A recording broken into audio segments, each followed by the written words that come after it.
상속에 대한 얘기 계속 해봅시다. 저기 종이야, 상속 받았을 때 취득세를 안 낼 수 있는 경우도 있나? 취득세는 무조건 내야죠. 그치. 네. 상속세는 뭐 안 낸 경우 있죠. 있는데 취득세는 무조건 내야 돼요.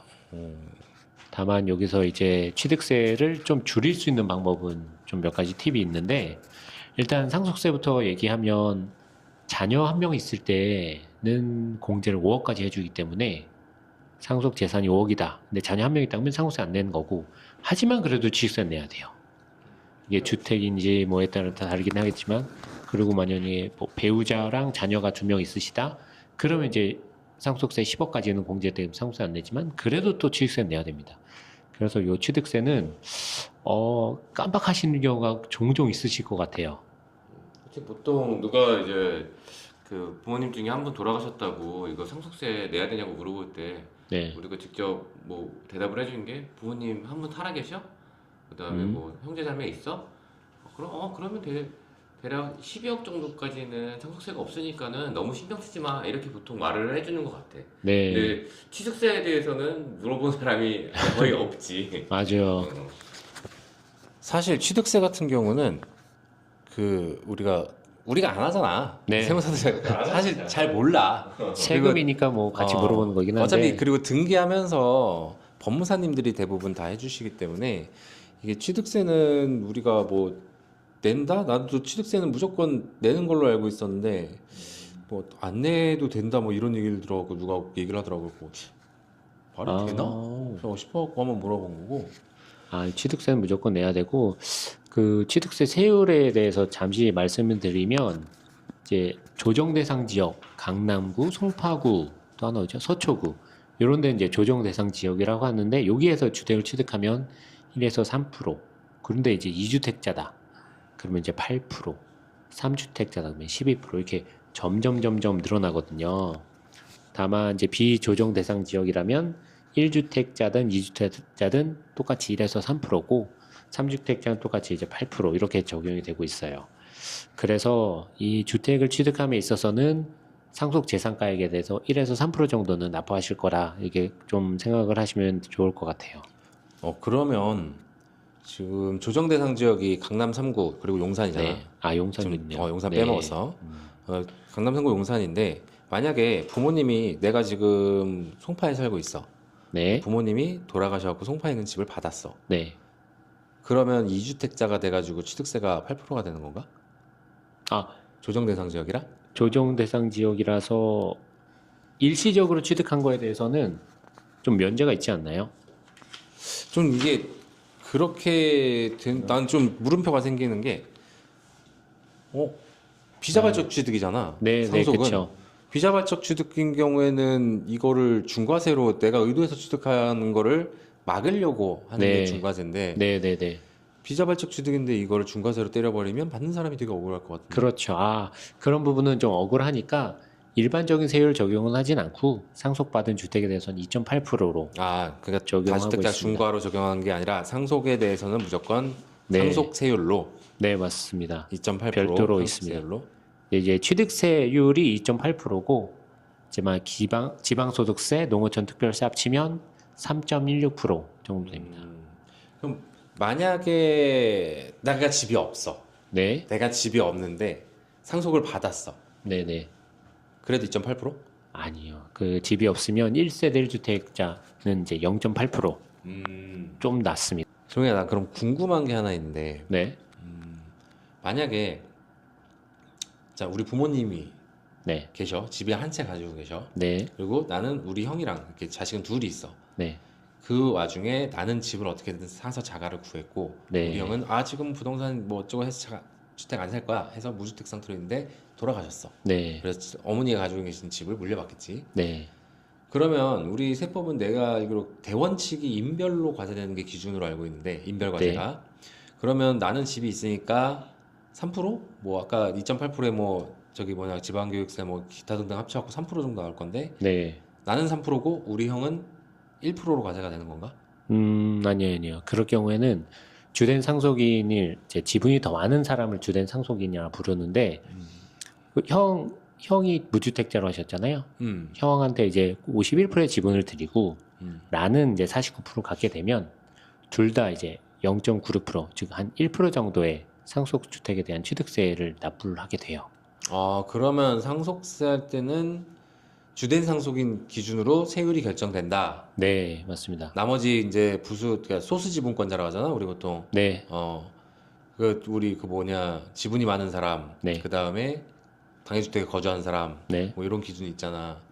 그럼 주된 상속인 1%라도 더 갖고 간 주된 상속인이 무주택자면은 전체가 무주택자 세율로 1주택자 세율로 과세가 된다. 네, 맞습니다. 어. 그래서 그 상속 지분이 한 1, 2% 차이 때문에 전체 취득세율이 확 낮아지는 게 이거는 있기 그러면은 때문에. 꼼수네. 일부러라도 그냥 내부 아, 정산하고 그쵸, 그쵸, 그쵸. 일부러라도 취득세 좀 나중에 어차피 취득 원가가 되긴 하는데 예, 지금 당장 좀 세부담을 줄일 수 있으니까 안 그래도 상속세 부담 늘어날 것 같은데 요거 네. 꼼수로 알고 있으면 그것도 괜찮겠다. 네, 맞습니다. 이게 율로만 얘기를 하면은 사실 잘 체감이 안 되는 것 같고, 뭐 예를 들어서 15억짜리 서울의 아파트 시가가 15억짜리 아파트면은 아마 공동주택 가격이 10억 정도, 70% 수준이면 10억 정도 될 텐데, 그거를 이제 기준으로 거기다가 이제 취득세율을 곱해서 그 취득세액을 산출하게 되는데 1%가 되냐 3%가 세율을 결정하냐는 거의 2천만 원 차이가 나는 대략 거지. 2% 차이네. 2천만 원이니까 이제 거의 중고차값 하나 정도가 차이가 나지. 그렇지. 그럼 상속세는 무조건 이제 공동주택 가격, 예, 실거래 가격이 아니라 그거구나. 취득세. 시가표준액이라고 하죠, 우리 보통. 맞습니다.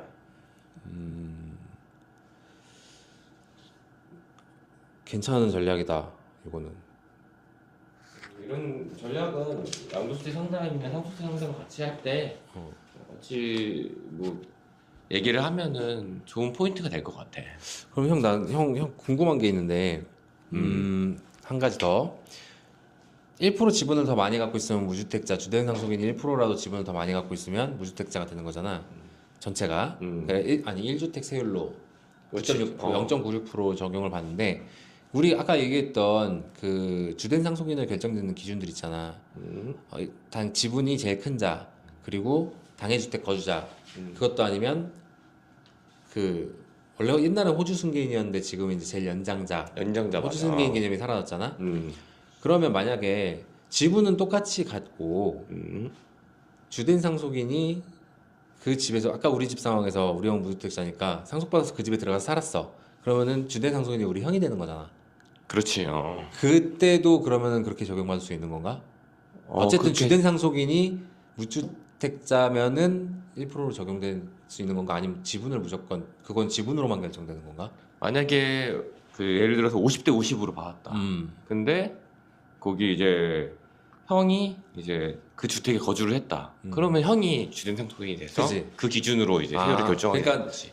지분은 그냥 우리가 알기 쉽게 조금만이라도 더 많이 가져가면 주된 상속인이 되는 건 당연하니까 그렇게 설명하는데 요는 주된 상속인이 누가 되느냐네. 맞네. 주된 상속인이 맞지. 누가 됐느냐고. 아. 근데 결과적으로 가장 흔한 케이스는 사실 나는 어떻게 보면은 절대 누가 차등으로 지분을 가는 거 원하지 않는다. 그지 보통 나는 무조건 n분의 1에서 50대 50으로 갖겠다. 그런 경우도 많을 거 아니야. 상속할 때 엄청 싸우지.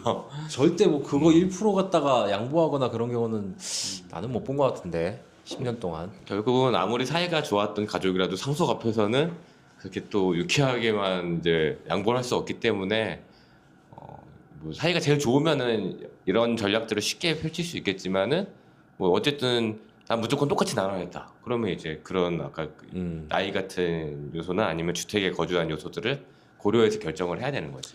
그리고 이게 우리가 일반적으로 상속을 받게 되면 지금 어느 정도 나이가 찬 상태잖아.